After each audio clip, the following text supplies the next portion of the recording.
Vote প্রচারে আগামী 15 এবং 17 এপ্রিল রাজ্যে আসতে চলেছেন কেন্দ্রীয় গৃহমন্ত্রী অমিত শাহ এবং প্রধানমন্ত্রী নরেন্দ্র মোদী। এ নিয়ে শনিবার মানিক্য এনক্লেভে রুদ্ধশ্বাস বৈঠক হয়।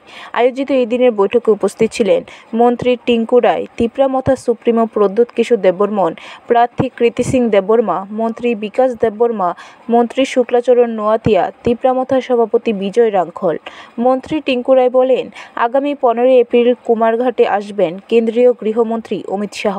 সেই জনসমাবেশে উপস্থিত থাকবেন পূর্ব ত্রিপুরা আসনের বিজেপি মনোনীত প্রার্থী কৃতি সিং দেববর্মা সহ শরিক দলের নেতৃত্ব।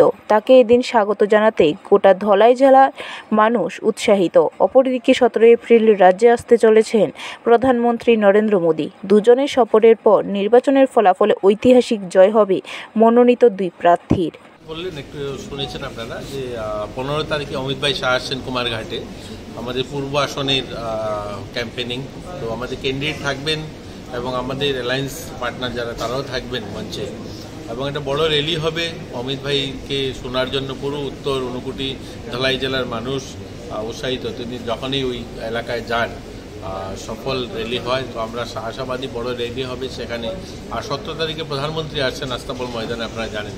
এই বিষয়গুলো নিয়ে আমাদের অ্যালায়েন্স যারা রয়েছেন তাদের সঙ্গে আইপিএফটি এবং মথা ওনাদের সঙ্গে আলোচনা হয়েছে, এবং আমরা আশাবাদী যে সফল র্যালি হবে এবং আমাদের যে স্বপ্ন, আমরা যেটা ঐতিহাসিক বিজয় দুজনের, সেটা আমরা প্রাপ্ত করব, সেটাই আজকে আলোচনা।